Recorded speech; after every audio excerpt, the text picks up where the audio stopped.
Para termul ini nggak pernah sadar orang kayak gini yang membuat Indonesia miskin ya, Joko Widodo. Kalian lihatnya tampangnya itu seolah-olah tampangnya apa simpatik ya. Memang itu pencitraan dia, pemain. Dia pemain watak gitu loh. Ya, seolah-olah lemes-lemes, lemah lembut gitu. Jangan salah, kalian udah banyak orang di penjara karena Joko Widodo. Kita mau merayakan 80 tahun kemerdekaan Indonesia ini ya. Seolah-olah kita merdeka. Padahal kemerdekaan itu masih ilusi. Karena kita lihat Presiden Prabowo sendiri pun tidak merdeka. Di bawah Bang Jokowi, dinasti geng Solo. Gimana kita ini Indonesia ini bisa merdeka, Pak Prabowo Subianto? Harusnya Anda itu ganti semua limpahan limbah dari Jokowi itu. Termasuk Kapolri. Ya, benalu-benalu Jokowi ini harus dicabut akar-akarnya. Ya, kan belum merdeka Indonesia ini, Pak. Apalagi kalau merdeka dari kemiskinan. Apa sendiri kami lihat belum merdeka dari rezim Joko Widodo. Masih takut-takut. Partai-partai masih takut-takut sama Jokowi. Berarti kan nggak ada kemerdekaan itu. Merdeka hanya untuk orang semacam Ade Armando, Denny J.A., Kodari, mereka-mereka si Tudamani, mereka yang merdeka. Assalamualaikum warahmatullahi wabarakatuh. Indonesia sebentar lagi akan merayakan 80 tahun kemerdekaan. Tetapi ya, jadi menurut Rismon Sianipar, Indonesia belum merdeka. Bahkan Prabowo sendiri masih dibayang-bayangi oleh Jokowi ya. Fakta yang kita lihat, begitu banyaknya orang Jokowi di kabinet Prabowo, termasuk komisaris atau termulnya Jokowi di pemerintah Prabowo. Seperti komisaris, ada Sylvester di situ, ada Kodari di situ ya. Begitu banyak orang PSI, yaitu Partai Gajah. Bahkan kemarin kita lihat ya, loyalitas Jokowi yaitu Gerwani nyerukan untuk mengguling Prabowo. Kita lihat dulu orang-orang seperti ini tidak pernah bersuara ya, melihat rakyat kecil, seperti kasus Serempang ya, kasus Raja Ampat, dan banyak kasus lainnya yang luput dari mereka. Mereka hanya memperhatikan yaitu di mana kalau misalnya keadaan mereka terjepit dan piring nasi mereka diganggu, seperti yang sudah dilakukan oleh Prabowo Subianto, yaitu memotong atau memangkas tunjangan daripada komisaris.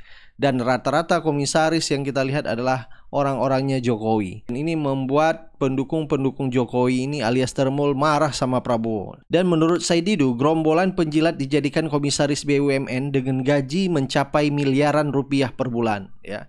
Ini sama saja kita rakyat Indonesia menggaji yaitu buzzer-buzzer yang dipelihara oleh Jokowi ya. Dan bahkan yaitu penjilat-penjilat, dan bahkan mereka yaitu termul ini, loyalis Jokowi ini tidak tersentuh hukum ya. Sampai sekarang kita lihat ternyata Sylvester ya belum dieksekusi oleh kejaksaan. Nah, apakah kejaksaan juga ya diintervensi oleh Jokowi sehingga sampai sekarang pun Sylvester belum dipenjara? Buka semua bahwa ternyata mereka itu masuk ke BUMN untuk merampok negara, untuk menghajar negara, menghajar rakyat semua. Saya sebutkan lah, Grace Natali, komisaris main ID, holding tambang, kira-kira mungkin 2 miliar sebulan dapat dengan tampil yang baik. Oke? Ntar Bu, biarin Bu, bisa nggak Ibu, biar nggak tercampur. Grace Natali, Samara, supaya publik paham, Samara komisaris PTPN. Oke? Ade Armando baru diangkat menjadi komisaris Indonesia Power. Indonesia Power itu adalah perusahaan paling untung di PLN. Mungkin juga ada tantimnya 1 miliar dengan gajinya 1 miliar sebulan. Jadi, nah, terus ada gitaris Garing, Ganesha, Giring ya. Giring menjadi komisaris JMF, anak perusahaan Garuda. Yang untung di Garuda hanya JMF. Jadi mereka tuh memilih anak perusahaan yang besar yang tersembunyi, yang dapat penghasilan besar. Siapa yang gitaris lagi? Eko, Yopi. Nah, saya nggak hafal saya. Komisaris pupuk, apa urusannya gitar sama pupuk? Nah, jadi betapa rusaknya negeri ini oleh Joko Widodo, dan mereka dibayar miliaran untuk memecah belah bangsa. Jadi saya minta seluruh rakyat Indonesia, apabila melihat wajah-wajah mereka, tanya mereka, uangmu halal nggak untuk menghancurkan? Ya, dan saya yakin di tempat lain juga melakukan hal yang sama. Jadi mari kita menandai mereka selama 10 tahun. Masih ingat dulu Kartika Jumadi? Ya, Jasmet, dia kan komisaris juga. Jadi betul-betul dirusak semua ini, dan saya pikir ini tidak lepas dari tanggung jawab Erick Thohir bisa. Dan saya berterima kasih kepada Prabowo mengambil sikap mencabut itu semua. Tapi bapak-bapak dan ibu jangan usah dicabut, kok masih besar sekali gajinya. Gaji kira-kira Denny J.A. Saya yakin gaji di PHI itu mungkin dengan lain-lain 150 sampai 200 juta sebulan. Yang dicabut kan hanya yang tantimnya. Nah, kok masih ngamuk-ngamuk? Sementara teman-teman semua berjuang di sini mengeluarkan dompetnya dan dituduh pula ada orang besar di baliknya. Jadi yang ada orang besar di baliknya adalah teman-teman Bapak berdebat di TV. Itulah orang besar baliknya, namanya Joko Widodo yang menempatkan mereka menjadi komisaris dan minimal komite audit di BUMN untuk memecah belah bangsa. Dibolak-balik, dialah orang besar. Di baliknya ini semua kerusakan bangsa ini dengan menggunakan uang negara untuk menggaji mereka, memaki-maki semua orang. Yang saya selalu katakan mereka, saya berikan gelar mereka juru maki. Ya, memaki-maki orang. Suka memaki-maki orang digaji negara. Cobalah ikuti apa kata-kata penghinaan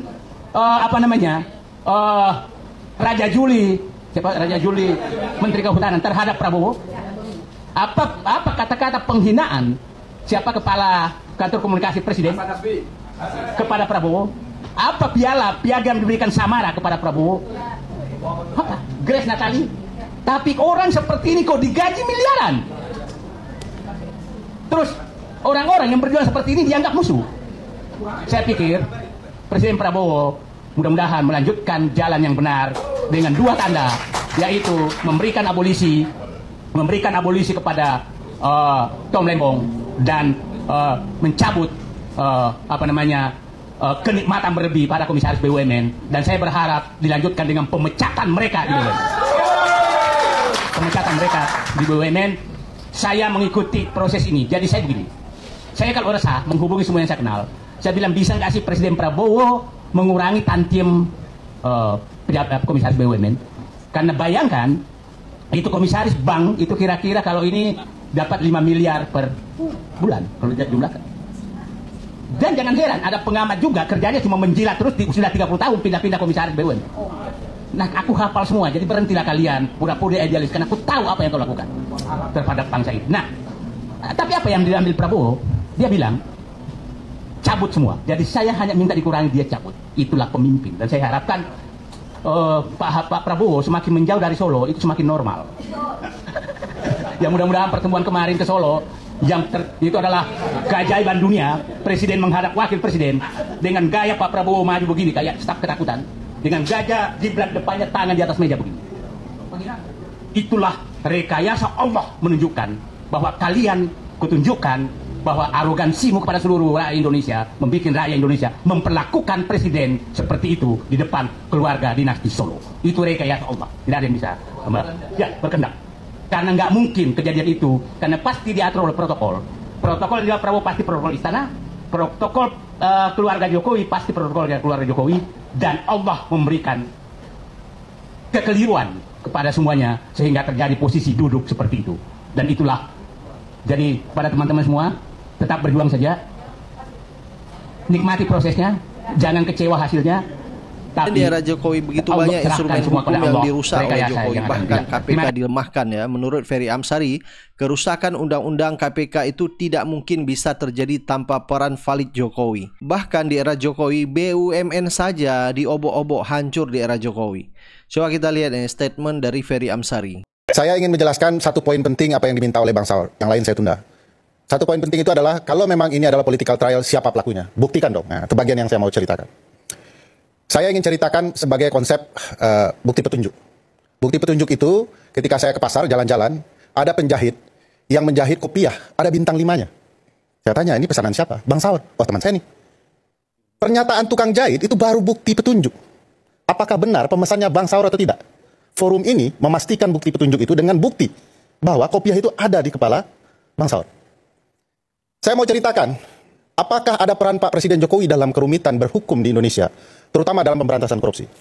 Bang Saur tidak boleh lupa, kerusakan undang-undang KPK itu tidak mungkin bisa terjadi tanpa peran Presiden Jokowi. Valid. Tanpa hak Presiden, itu undang-undang pasti tidak jalan. Mau undang-undang itu usulan DPR kek, mau siapa kek, tanpa ada peran Presiden, tidak jalan. Baru saja pengusulan, Presiden bilang no, nggak jalan. Kerusakan yang diceritakan Bang Saur soal KPK dan segala macam, salah satu peran pentingnya ada di Presiden Joko Widodo. Semua ahli perundang-undang tidak bisa membantah soal Presiden dalam pembentukan undang-undang, termasuk kerusakan KPK. KPK yang rusak itu tidak hanya di zaman Firly Bahuri, karena ada presiden yang paling istimewa dalam sejarah pembentukan KPK, namanya Presiden Joko Widodo. Satu-satunya presiden yang memilih pimpinan KPK 3 kali. Bang Saur pasti nggak memilih pimpinan KPK 3 kali. Oh, di masa Pak Jokowi? Iya, presiden lain 2 kali. Oke. Termasuk pimpinan KPK sekarang, termasuk pimpinan KPK sebelumnya. Yang Pak Firly dan kawan-kawan itu. Ya. Artinya, orang yang sama punya peran, punya kendali dalam satu lembaga, karena dialah yang membuat lembaga ini menjadi rumpun kekuasaan eksekutif. Siapa eksekutif ketika itu? Presiden Joko Widodo. Pertanyaan besarnya, kalau dia sudah di bawah rumpun kekuasaan eksekutif, bisakah Presiden mengendalikan lembaga ini? Bisa. Jawab saya bisa. Karena peran kejaksaan pun sama. Ingat, KPK, kejaksaan, pimpinannya hari ini, kedua-duanya dipilih oleh orang yang sama. Presiden Joko Widodo. Bukti petunjuk. Bukti petunjuk berikutnya, kedua-dua orang yang ada di peradilan ini, baik Hasto maupun Tom Lembong, menyebut nama Presiden Joko Widodo, baik di luar dan di dalam persidangan, yang berkaitan dengan kasusnya. Sebagaimana ilmu para lawyer, banyak lawyer di sini. Kalau dalam suatu perkara, terdakwa, tersangka, menyebutkan nama orang, apa yang dilakukan aparat penegak hukum? Mohon dijawab saya. Ilmu hukum sederhana adalah memanggil orang yang disebutkan. Pertanyaan besarnya, kalau Presiden Joko Widodo tidak bisa dipanggil ketika itu sebagai presiden, karena dia presiden, semua anak buahnya dia, sekarang tidak lagi presiden. Perkara itu berjalan, dia sempat tidak jadi presiden. Kenapa tidak dipanggil? Hakim yang adil pasti akan memanggil. Anda menyebut Tom Lembong ada perintah atau persetujuan Presiden Joko Widodo, minta jaksa memanggilnya. Nah, ini tidak terjadi. Orangnya masih kuat rupanya. Setelah kemudian dapat abolisi, baru muncul. Karena konsekuensi hukumnya otomatis hilang itu. Satu diabolisi, ya dia langsung ngaku, ya dulu perintah saya. Nah, di titik ini banyak sekali bukti petunjuk, rangkaian-rangkaian. Saya tidak bilang bahwa bukti petunjuknya adanya banyak angka 7 itu saja. 7 apa tuh? Ya, kan di dakwanya dituntutnya 7 tahun untuk Hasto, 7 tahun untuk ini Bang Saur, untuk Tom Lembong. Nomor 7 itu sekali lagi bukan sekedar nomornya Eric Cantona, David Beckham atau Ronaldo, itu MU semua tuh. Presiden ke-7 maksudnya? Presiden ke-7, apakah itu kode? Tapi saya mau katakan banyak hal lain. Apa kaitannya tuntutan dengan Presiden ke-7 dengan angka 7 itu? Kebetulan sama. Itu clue yang oleh Bang Saur bilang itu sumir, tapi yang saya katakan bukti petunjuk yang terang benerang. Nah, dari sekarang kita bisa merasakan bahwa peran Presiden Jokowi tidak remeh. Dia sangat menentukan kekuasaan ini bisa bergerak untuk menjerat orang. Ya. Nah, jadi dalam perspektif saya, orang yang bersalah pun tidak berhak mendapatkan peradilan yang tidak fair. Pasal 24 Undang-Undang Dasar 1945. Bahwa kekuasaan kehakiman adalah kekuasaan yang merdeka. Merdeka dari siapa? Dari segala intervensi. Nuansa peradilan kalau memutuskan ada nuansa intervensinya adalah peradilan itu dengan putusannya belepotan. Apa yang disebut belepotan? Mens rea tidak ada tapi lalai ada. Tanya Bang Saur deh. Sejak kapan mens rea tidak ada tapi lalai ada? Niat jahat tidak ada tapi lalai ada. Padahal lalai bagian dari? Bagian dari mens rea. Saya sudah nerangkan di acara ini. Ya. Belepotan, sejak kapan paham bisa dihukum? Paham ekonomi kapitalis. Sejak kapan tuh Bang? Jangan-jangan Bang Rocky sederhana begini adalah penganut paham ekonomi kapitalis. Penjarakan Bang Rocky. Pak Presiden Prabowo yang sekarang bekerja sama dengan Amerika. Kurang kapitalis apa negara Amerika Bang Saur? Karena ada berbagai peristiwa yang belepotan di dalam putusan peradilan, kekuasaan diintervensi. Tidak boleh siapapun. Boleh orang bersalah, semua peradilan harus adil. Setiap orang, pasal 28 dia mengatakan, berhak mendapatkan kepastian hukum dan proses hukum yang adil. Mau dia penjahat sekelas apapun, tidak boleh hakimnya adalah orang yang pernah dendam sama dia. Tidak boleh.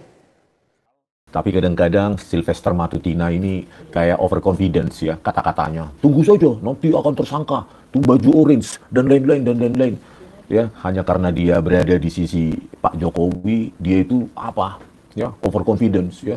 Purnawiran jenderal juga ad hominem gitu. Di apa namanya? Fisiknya dihina, kumisnya itu kan nggak baik gitu ya. Sampai menghina sedemikian rupa ya. Apalagi yang dihina ini adalah jenderal purnawirawan ya, mantan komandan jenderal Kopassus, itu kan nggak baik. Jadi semakin membuat orang apa ya, antipati terhadap Sylvester Matutina ini, sehingga orang berharap dia cepat-cepat dieksekusi di penjara karena sudah apa namanya, sudah inkrah katanya kasasi, pidananya 1 tahun 6 bulan ya. Begitu juga Leumanan ini ya, dan siapa katanya ketua Berani Bersatu katanya Leumanan ini ya, Bung Lehumanan ini, Lehumanan, Lehumanan. Jadi saya juga bagaimana pengacara-pengacara ini ya menginterpretasikan laporannya ya, sehingga membuat laporan itu penghasutan. Kalau rakyat bersuara ya menuntut ijazah milik publik karena telah dipakai untuk mencalonkan diri setidaknya 2 kali presiden, itu kan seharusnya sudah domain publik. Kalau enggak ya enggak usah kau pakai, itu baru domain privat gitu loh. Masa setingkat pengacara tidak paham itu ya siapa itu anaknya Otto Hasibuan itu, Yakub Hasibuan dan lainnya, Lecumanan dan lainnya, ini kan seperti pauto-tojol mak ya, membodoh-bodohi orang. Ya.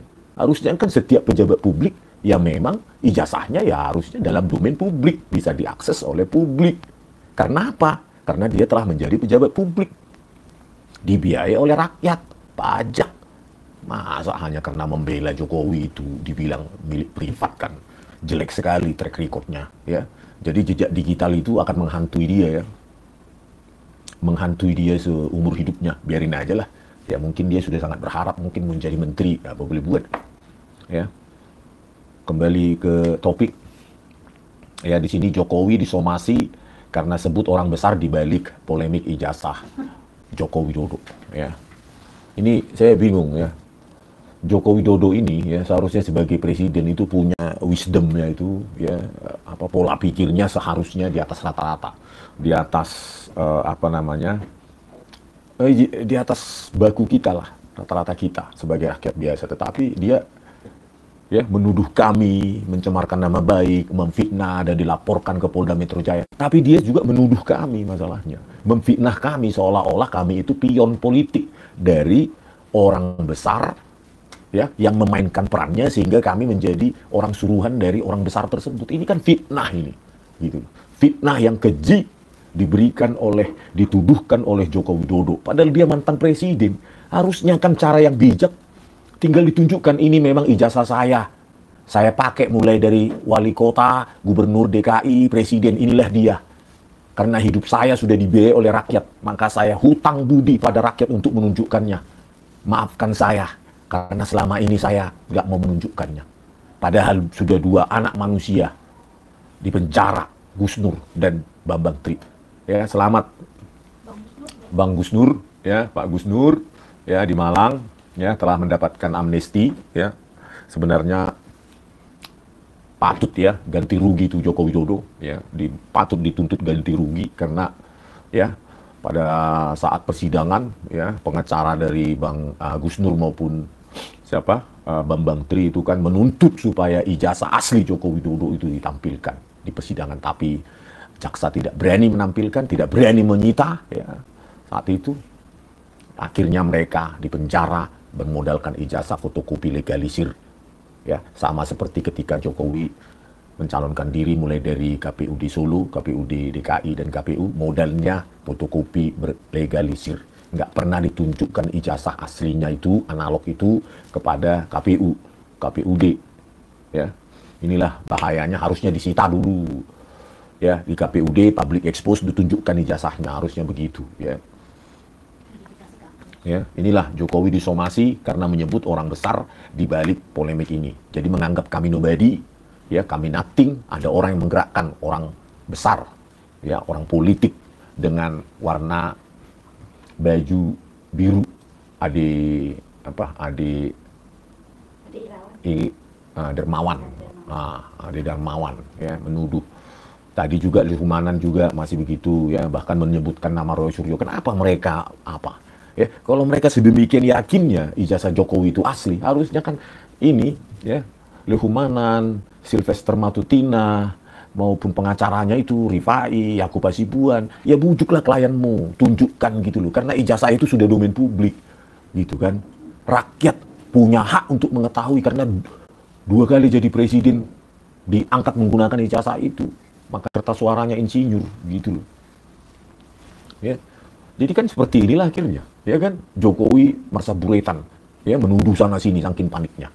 Ya, mengadakan reuni mendadak seolah-olah kalau dia bagian dari alumni UGM mengatakan dia punya ijazah UGM, kan nggak begitu, karena definisi ADART Kagama UGM telah diubah ketika Ganjar Pranowo menjadi ketua Kagama. Akhirnya yang punya NIM saja ya mungkin cuma kuliah 1 tahun 2 tahun nggak lulus, ya, nomor induk mahasiswa punya, bahkan mungkin sehari sudah bisa dikategorikan alumni UGM, gitu loh. Jadi reuni UGM yang ada Joko Widodo itu, ya, kemarin, ya, seminggu yang lalu atau 2 minggu yang lalu itu tidak menandakan Jokowi lulus. Ya mungkin Jokowi alumni UGM, tetapi tidak menandakan bahwa dia lulus, gitu loh. Dan berhak menyandang gelar insinyur seperti kartu suara dia pada saat dia mencalonkan diri sebagai Presiden Republik Indonesia, ya, gitu. Jadi inilah kepanikan Joko Widodo, kepanikan, ya. Ada reuni dadakan lah, menyebut orang besar lah. Ini kan melecehkan warga negaranya sendiri. Apa?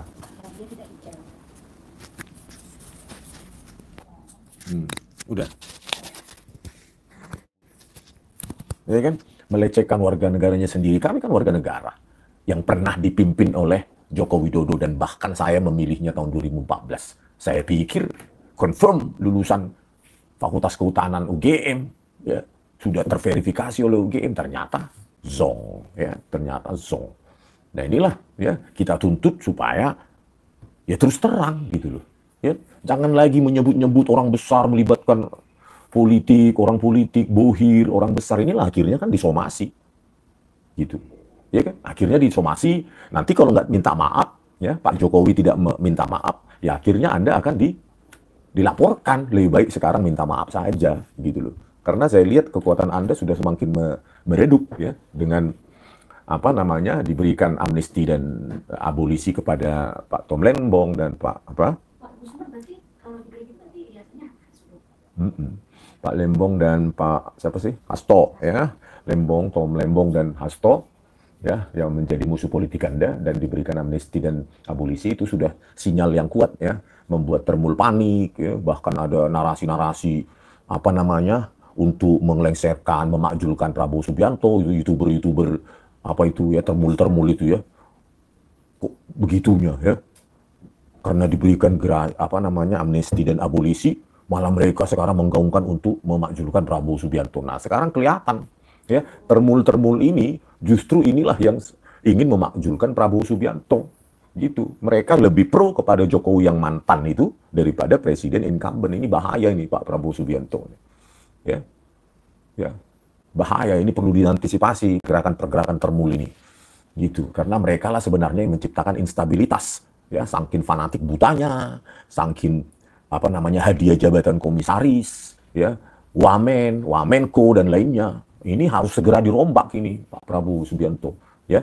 Termul yang ada di apa namanya di pemerintahan itu harus dirombak secepatnya untuk menciptakan stabilitas nasional, karena kita tidak mungkin memiliki dua matahari, ya. Bagaimana mungkin kita lihat itu ya, adalah yang polisi datang ke mantan presiden, adalah yang gubernur aktif datang ke presiden, menteri-menterinya juga datang ke mantan presiden.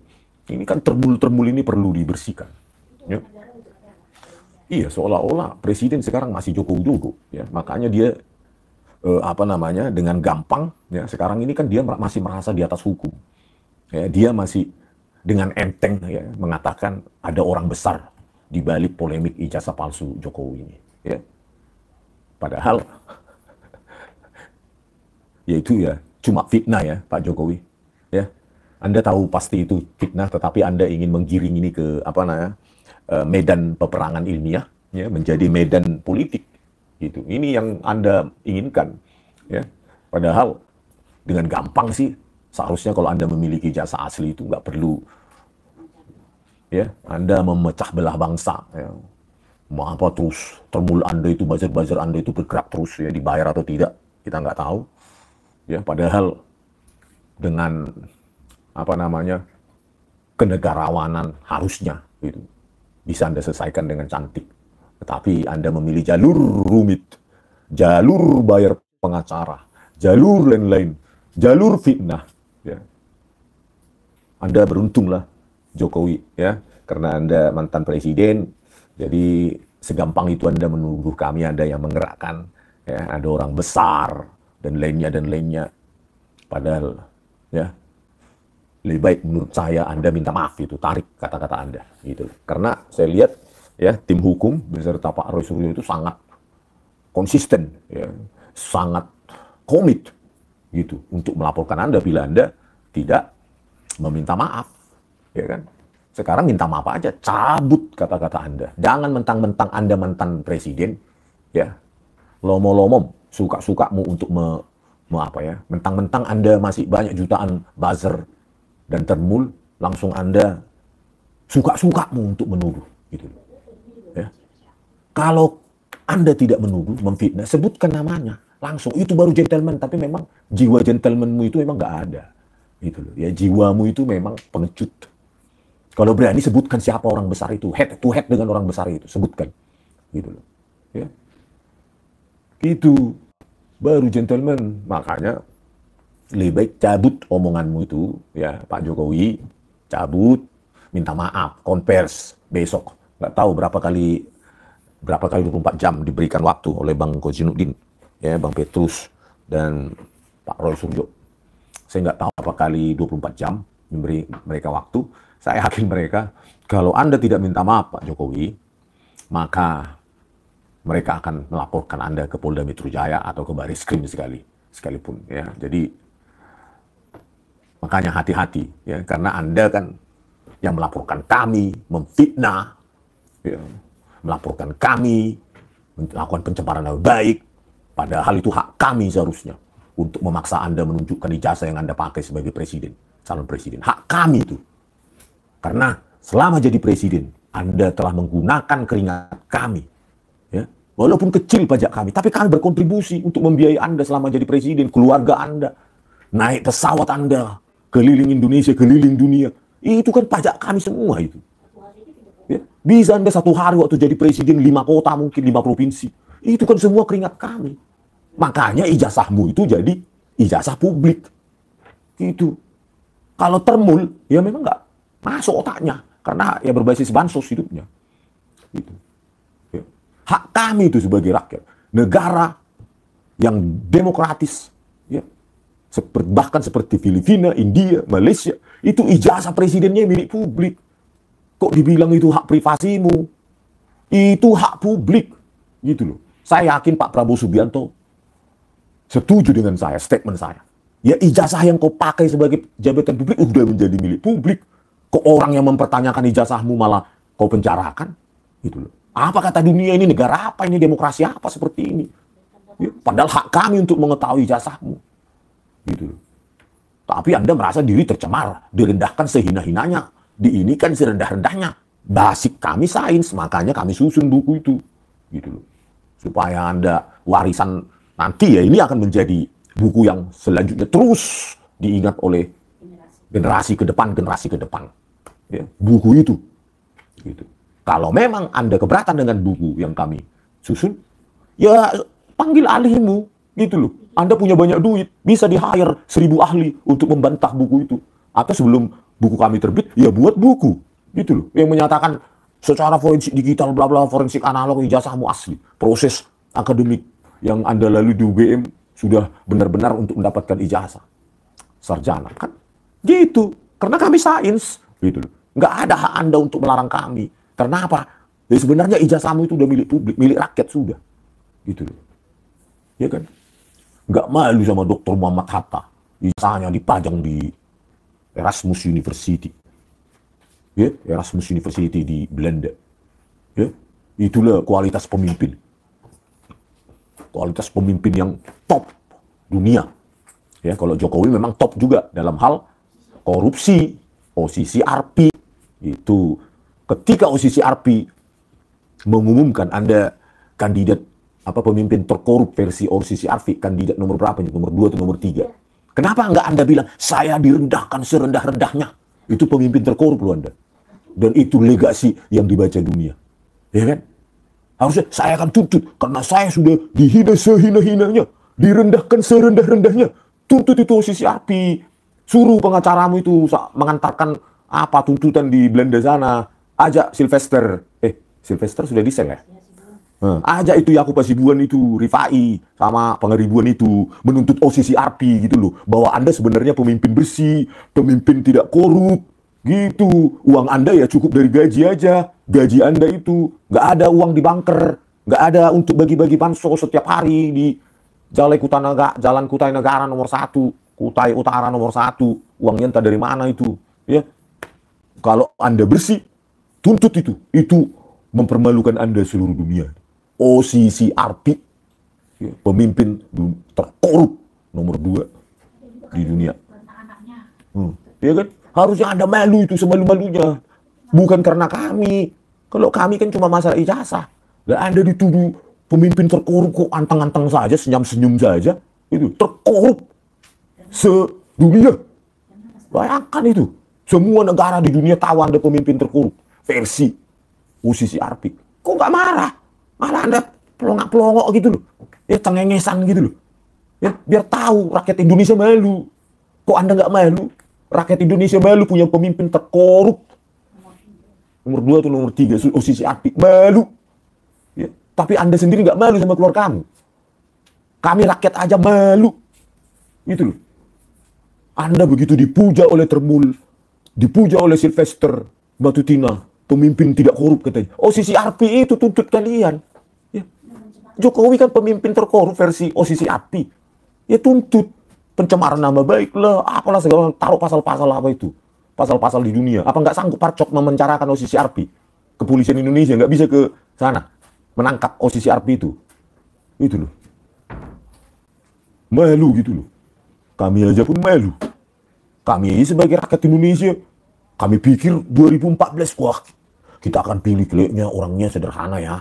Dari cara jalannya, bajunya katanya cuma 100.000 atau 300.000. Sepatunya juga 300.000. Ya kan, orangnya sederhana. Katanya waktu jadi wali kota dia di Solo tidak mengambil gajinya katanya. Ternyata waktu saya juga ke Pak Supradi, lu wawancara langsung, Sekda waktu Anda jadi wali kota Solo, Anda katanya bohong. Ya, bohong. Gaji wali kotamu kau ambilnya. Ya. Itu Pak Supradi baru kami wawancarai dengan Sentana TV, Mikael Sinaga. Ternyata Anda gaji juga waktu jadi wali kota Solo.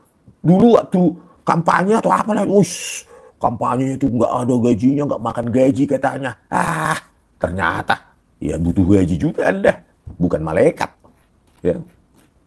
Tapi yang paling memalukan sebenarnya ya Pak Jokowi bagi rakyat Indonesia adalah betapa Anda menghinakan Indonesia ini, ya, merendahkan martabat Indonesia ini di mata dunia, ya, karena Anda terpilih sebagai pemimpin terkorup oleh OCCRP.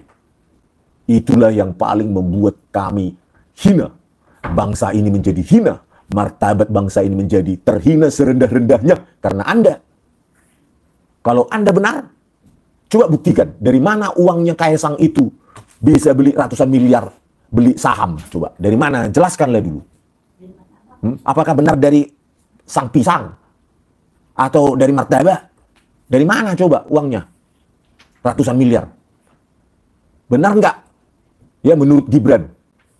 Ya seperti disampaikan kepada Rocky Gerung. Benar nggak menteri-menteri ngantar duit ke Gibran? Ya kalau benar pantas saja Anda terkorup sedunia. Versi OCCRP. Itu loh. Ya. Itu yang membuat Anda terhina di mata dunia. Gitu loh. Di mata dunia Anda dihina, tapi Anda tidak merasa terhina. Kacau itu. Ya. Padahal gara-gara Anda Indonesia ini menjadi negara terkorup karena pemimpinnya terkorup. Pemimpin terkorup akan membuat negara menjadi korup. Makanya di mana-mana koruptor maling karena Anda. Ya. Mana bisa Anda sangkal itu? Kalau Anda sangkal, pergi ke Belanda sana, tanding di pengadilan sana, tuntut OCCRP itu.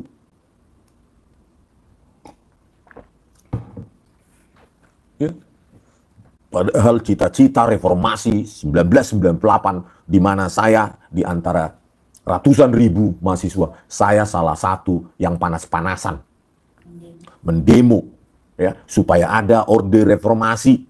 Tidak, temanya adalah anti KKN, anti korupsi, kolusi, nepotisme Jokowi. Anda saat itu di mana Jokowi tahun 98? Saya ikut demo dari bundaran UGM sampai ke alun-alun Keraton lewat Malioboro gitu. Saya nobody, tapi saya ada di sana. Kau ada di mana saat itu, Jokowi? Keluargamu saat itu ada di mana? Ikut berjuang reformasi. Awan tewas di Jakarta. Pantasan kau nggak tahu tema yang diusung reformasi 98. Kolusi, korupsi, nepotisme harus dihancurkan dari Republik ini. Tahun 2014. Ya. 16 tahun kemudian. 98 tambah 2, 16 tahun kemudian dapat pemimpin terkorup, dapat presiden terkorup sedunia, jatuh, gagallah cita-cita reformasi itu karena Anda Joko Widodo. Ya. Itu Bang, Ibu Sumarsi, ibunya Bung Hadi sudah lomba relawan yang mati sakti Iya. mencari keadilan hingga sekarang. Bayangkan Indonesia ini menjadi di bawah kepemimpinan Anda 10 tahun. Hutang menggunung, hutang menumpuk, korupsi di mana-mana. Anda lemahkan KPK. Jahat kali Anda itu. Ya. Jahat Anda. Ya wajar. Kenapa Anda jahat? Karena Anda pemimpin presiden terkorup. Ya. Versi OCC Arpi. Gitu. Ya. Masih belum malu Anda? Belum malu. Kami malu sebagai rakyat. Kami sangat malu sebagai rakyat. Punya pemimpin terkorup sedunia. Cuma siapa yang mengalahkan Anda itu? Siapa yang pemenangnya itu? Presiden Syria itu apa? Ya, nomor 1 siapa? Pemirsa, nomor 1-nya siapa yang terkorup? Pasar. Presiden Syria, ya kan? Itulah lawanmu. Ya, kejar-kejaran kalian berprestasi dalam hal korupsi. Gitu loh. OCC Arpi, kalau nggak benar, tuntut OCC Arpi. Kalau nggak benar OCC Arpi, jawab dulu. Dari mana uang Kaisang itu ratusan miliar beli saham? Jelaskan dulu itu kepada rakyat. Jelaskan kepada rakyat, menteri-menteri siapa yang mengantarkan duit tiap minggu kepada Gibran. Kalau itu tidak Anda jelaskan, maka OCC Arpi menjadi benar. Ya. Begitu, jangan pecah belah rakyat ini. Jokowi, ya, jangan tuduh-tuduh orang. Tanggung jawabmu yang menggunakan ijazahmu itu sebagai capres, itu tanggung jawab pribadimu untuk menunjukkan kepada rakyat. Ya, jangan kau anggap itu tanggung jawabnya Termul, tanggung jawabnya komisaris, tanggung jawabnya Projo, tanggung jawabnya relawan-relawanmu. Ya. Pak Prabowo Subianto, bubarkan relawan-relawan Pak Prabowo Subianto. Inilah relawan-relawan, inilah yang memecah belah Indonesia. Kok bisa mantan presiden masih punya relawan? Gitu loh. Ya buat aja langsung parpol. Gitu loh. Jadi ada undang-undang yang mengatur parpol atau ormas. Itu loh. Ya, ini relawan Jokowi. Kayak mau tanding, mau nyapres lagi Jokowi ini. Ya. Parah Prabowo Subianto saja sekarang nggak ada relawan Prabowo. Udah jadi presiden. Sedang menjabat jadi presiden aja. Wapres Girl Band, Max Zulkan. Pernyataan Sylvester. Janganlah dipleset-plesetkan. Ya, Sylvester Matutina di Polda bahwa dia sudah bertemu dengan Yusuf Kalla terkait eksekusi 1,5 tahun penjara. Dibantah teman Yusuf Kalla, Hamid Awaludin, mantan Menteri Hukum itu ya, Pak Hamid Awaludin, kalau pernyataan si Sylvester itu tidak benar. Nah, itu juga dibantah. Tadi juga beritanya, YouTube-nya sudah saya baca, sudah saya tonton tadi. Ya, Sylvester ya kan, namanya aja orang-orang yang dekat dengan pemimpin terkorup OCC Arpi, ya, pasti jiwanya juga jadi terkorup juga. Gitu loh. Pemimpin terkorup sedunia. Itulah Joko Widodo, satu-satunya presiden di Indonesia yang dilabel sebagai pemimpin terkorup sedunia. Malu nggak Termul? Ya enggak. Tetapi masyarakat, warga negara yang waras, ya malu. Ya, pujaan kalian itu pemimpin terkorup. Nggak malu lagi kalian. Berarti kalian maling kalau kalian nggak malu. Ya, masa OCC Arpi memberikan hadiah terkorup, termaling itu namanya, termaling. Dituduh maling uang rakyat kok. Nggak malu. Kan malu harusnya. Kami aja malu. Gitu. Masa negara kita punya pemimpin terkorup. Ya, udah gitu tuduh sana, tuduh sini. Menuduh ada orang besar lah, politik lah. Nggak gentleman. Ya, kalau nggak ada ijazahmu tinggal minta maaf. Rakyat memaafkan. Pasti itu. Ya. Mungkin pertama-tama marah lah 1-2 hari rakyat. Berikutnya paling, ya sudahlah toh mak, sudah berlalu. Yang penting presiden berikutnya jangan pernah lagi kayak gini. Gitu. Rakyat Indonesia gampang memaafkan. Ya. Tetapi kalau Anda memakai termul-termulmu ini untuk melaporkan apa lagi? Penghasutan, besok apa lagi? Cari pasal lagi. Nggak puas 12 tahun untuk kami. Cari lagi Jokowi pasal lain. Ya, supaya bisa 50 tahun kami. Gitu loh. Biar puas kau. Biar kesadisanmu itu tertumpah, tercurah untuk kami. Gitu loh. Anda yang pemimpin maling, kami yang masuk penjara. Anda itu kan pemimpin maling, artinya terkorup itu kan korup, itu korup. Ya. mengkhianati cita-cita reformasi 98. Banyak meninggal itu, tewas mahasiswa 98. Itu loh, untuk supaya Indonesia ini reformasi, anti KKN. 16 tahun kemudian muncullah dari gorong-gorong si tukang kayu, ya, membawa ijazahnya ngaku-ngakunya dari UGM, tapi sampai sekarang nggak berani menunjukkan. Coba lah, muncullah si tukang mebel, ya, membawa gaya yang sok sederhana, ya, bajunya 100.000, celananya berapa ratus ribu, apanya 100.000, yang mengaku katanya nggak pernah ngambil gaji waktu wali kota Solo, ya, muncullah 16 tahun kemudian, ya, pemimpin terkorup. Gagallah cita-cita reformasi. Masuklah negara kita, negara terkorup. Negara terkorup karena pemimpinnya terkorup sedunia. Itulah Joko Widodo. Coba, berani nggak menyangkal itu? Ya, atau laporkan lagi saya Jokowi. Saya mengatakan Anda pemimpin terkorup versi OCCRP. Coba, pemimpin termaling.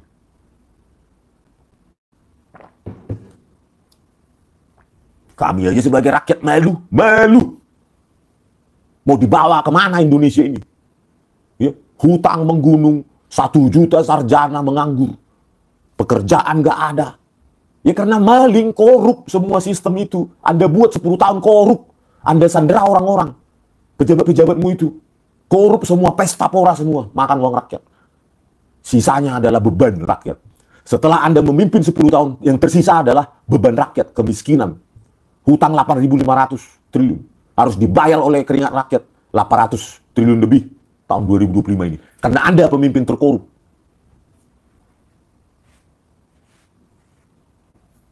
Pemimpin terkorup.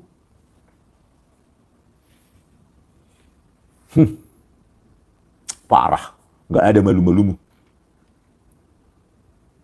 Pemimpin terkorup Anda, Joko Widodo. Apa kurang hinanya itu? Hah? Apa kurang rendahnya Anda? Diberikan label pemimpin terkorup. Anda nggak merasa terhina? Anda nggak merasa direndahkan? Rakyat Indonesia yang merasa dihina, merasa direndahkan. Kami berharap 2014 ini si Krempeng ini apa? Ya, seolah-olah orang baik, ya kan? Memberikan harapan baru. Mobil nasional sudah akan di-launching. Sudah pesanan 6.000. Wah, kita Indonesia punya, bakal punya. Khayalan sudah semakin membumbung langit. Ya, harapan begitu tinggi. Inilah presiden kita. Ya, saat itu lawannya adalah militer, mantan militer, Danjen Kopassus, Prabowo Subianto. Kita anti militer, pemimpin ex militer. Kita mau yang sipil, yang baik ini. Orangnya sederhana, hatinya mulia. Ternyata ujung-ujungnya pemimpin terkorup. Begitu menyesalnya bangsa Indonesia, termasuk saya memilih Anda tahun 2014. Menyesal saya memilih Anda. Ingat Jokowi, menyesal saya memilih Anda 2014. Panas-panasan saya berharap Indonesia berubah. Indonesia akan maju. Yang terjadi adalah Indonesia tambah bobrok, korup, maling di mana-mana, KKN, nepotisme. Anda pikir itu jabatan Gibran anakmu itu bukan bagian dari nepotisme itu?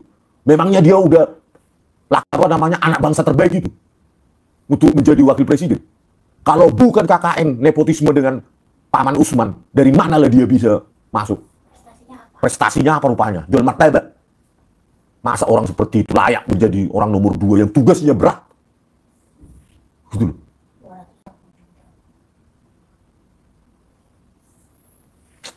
Parah kali. Indonesia begitu Anda memimpin hancur. Nggak berpikir Anda hancurnya Indonesia ini dengan watak maling, korupsi. Seperti OCCRP. Yebak. Kasihan negara ini. Ini lihatlah Joko Widodo. Indonesia bayar terus hutang. Ya, sampai tahun 2029 3.000 sekian triliun harus dibayar itu. IKN Anda dengan enteng cairkan uang 100 triliun. Itu dari keringat kami pajak. Ternyata jadi tempat lokalisasi. Anda bilang sudah berapa ratus investor. Investor, mana investornya itu Jokowi? Ya.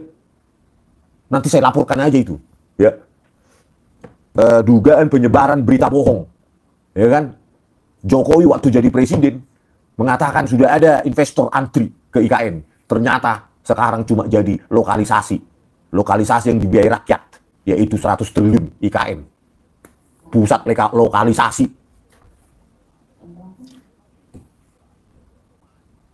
Parah, nggak ada malumu. Nggak ada malumu. Ya. Aduh, parah. Hancur Indonesia ini. Ya, kalau kalian lihat ekonomi, apalagi di pedesaan, hancur sehancur-hancurnya. Petani miskin, nelayan, pekerjaan tidak ada. Sibuk negara kita ini, gali lubang, tutup lubang, bayar hutang, bikin lagi hutang yang lebih besar. Ujung-ujungnya ambruk. Sekarang katanya sudah 10.000 triliun. Entah berapa triliun lah sekarang, entah 9.000 atau 10.000 triliun hutang. Negara Indonesia.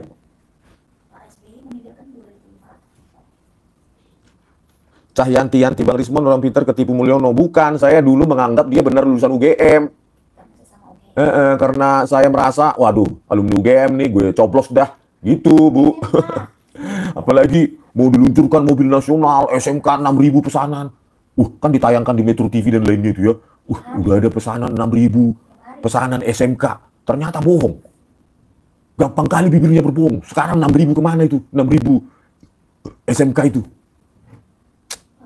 Karena dibilang dia perdanan, karena kan berkelas. Apalagi dulu, untuk apa impor-impor? Katanya, kata mulutnya itu. Ya kan? Untuk apa impor-impor? Uang kita banyak. Silva kita aja 6-7 triliun. Untuk apa hutang? Itulah mulutnya itu. Ya. Ternyata hutangnya berlipat-lipat. Hutangnya berlipat-lipat. Dari Bang Joni, saya malah 2 kali milih dia karena ada figurnya kelihatan sederhana. Bang Joni, aduh bang, untung saya bang ya, memilih dia cuma 1 kali aja. Kalau kalian yang sampai memilih dia 2 kali, aduh ampun, masa masuk ke lubang yang sama 2 kali. Untung saya langsung sadar, ya kan? 2014 saya coblos, pada saat pemilihan menteri langsung anak saya memuntah lihat pilihannya, langsung insaf saya, menyesal, ya. Ada super thanks dari Malaysian Ringgit. Malaysian Ringgit. Atas nama Putas. Putas. Oke, makasih Bu, Pak, ya kan. Ya, jadi negara kita ini saudara, oh ya kembali lagi ke topik, ya sebaiknya Pak Jokowi itu minta maaf. Jangan suka mengadu domba rakyat. Ya dengan tuduh sana, tuduh sini. Anda sekarang disomasi. Ya, jangan berharap Anda masih bisa dilindungi oleh pemerintah. Prabowo Subianto itu milik rakyat, bukan milik Anda. Ya, kalau Anda merasa bahwa Prabowo Subianto terpilih karena Anda itu salah besar itu karena rakyat. Ya. Gitu. Jadi sebaiknya Anda minta maaf, ya, minta maaf pasti kami maafkan, ya. Kami sudah terbiasa memaafkan. Ya, pemimpin terkorup seperti Anda aja kami maafkan. Ya, meskipun sudah mempermalukan di mata dunia, ya, dengan diumumkan oleh OCCRP, Anda memalukan Indonesia di mata dunia, kami maafkan. Ya. Tetapi yang tidak bisa kami maafkan adalah adab dan etika politikmu.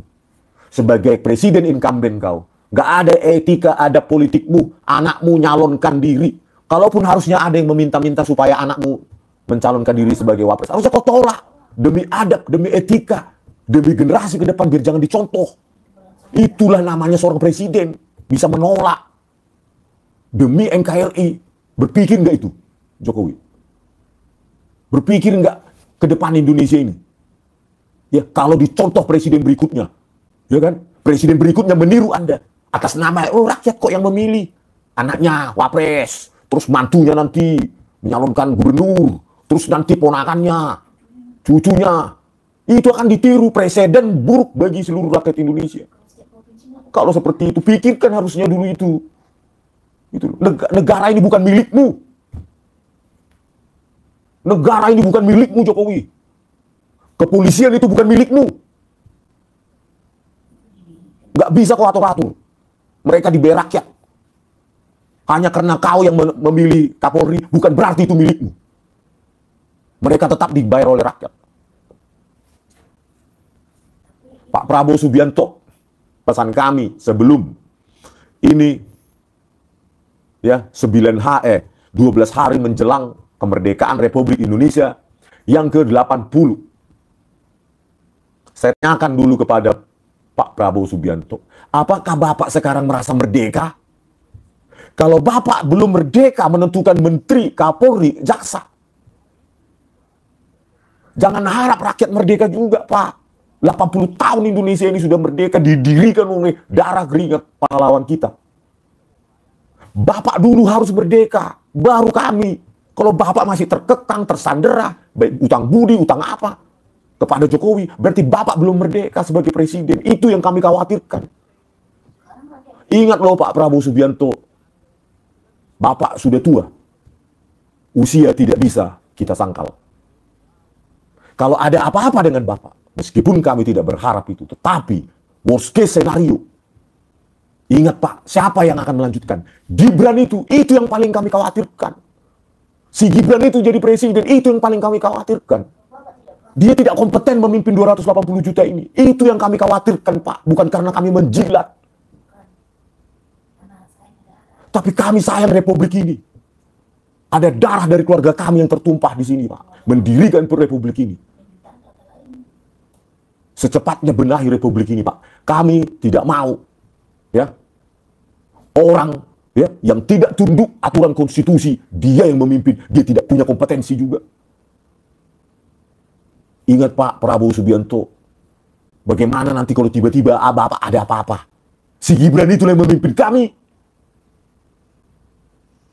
Kami gak mau Pak. Lebih baik bubar Indonesia ini. Negara ini didirikan bukan untuk main-main. Bukan kan dari Bapak diwariskan ke anak. Bukan milik satu keluarga ini, negara ini Pak. Kami tidak sudi dipimpin oleh dia. Benahi Pak, antisipasi.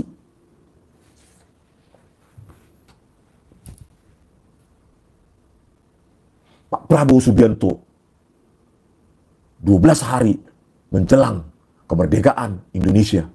Sekarang 5 Agustus 2025. 12 hari lagi Indonesia merayakan kemerdekaannya. Apakah itu hanya sekedar perayaan? Buktikan Bapak adalah manusia merdeka. Presiden yang merdeka. Tidak dikekang rasa takut, rasa hutang budi, tidak disandera oleh apapun. Buktikan Bapak merdeka sebelum 17 Agustus ini. Terutama merdeka memilih Kapolri. Jangankan saya sebagai rakyat Pak. Polisi-polisi itu pun sudah bosannya melihat Kapolri itu. Terlalu ramah. Apa gebrakannya? Buktikan Bapak merdeka memilih siapapun yang Bapak inginkan. Merdeka Pak. Merdeka. Kalau Bapak belum merdeka sebagai presiden, jangan harapkan rakyat merdeka. Jangan harapkan Pak. Sekarang banyak masyarakat melarat. 1 juta sarjana menganggur. Mereka belum merdeka. Nggak merdeka Pak. Indonesia ini tidak baik-baik saja loh Pak. Tunjukkan Pak Prabowo merdeka. Tujuan dan tekad utama hanya untuk rakyat. Bukan untuk Jokowi itu. Presiden terkorup, posisi RP Pak. Terkorup dia itu Pak. Posisi RP. Jauhi dia.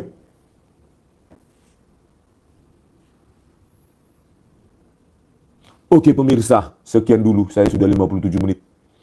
Kegusaran saya terhadap negara kita. Ya, bayangkanlah kalau ada apa-apalah dengan Pak Prabowo ini. Itu aja tiap hari kupikirkan. Ya, tiap hari kupikirkan kalau ada apa-apalah dengan Pak Prabowo ini. Si Gibran ini yang memimpin kita. Nggak, kayak mananya bangsa kita ini. Ya, seorang anak muda yang nggak ada kompetensinya. Yang hanya karena paman Usmannya dia ada di situ. Mau kayak mana lah negara kita ini. Ngeri. Ngeri negara kita ini. Ngeri. Di ujung jurang.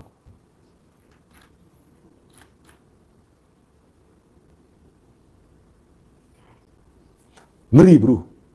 Semoga Pak Prabowo Subianto sehat-sehat teruslah. Meskipun tiap hari pasti banyak yang berpikiran seperti saya. Di Republik ini. Mungkin nggak berani mengungkapkan saja.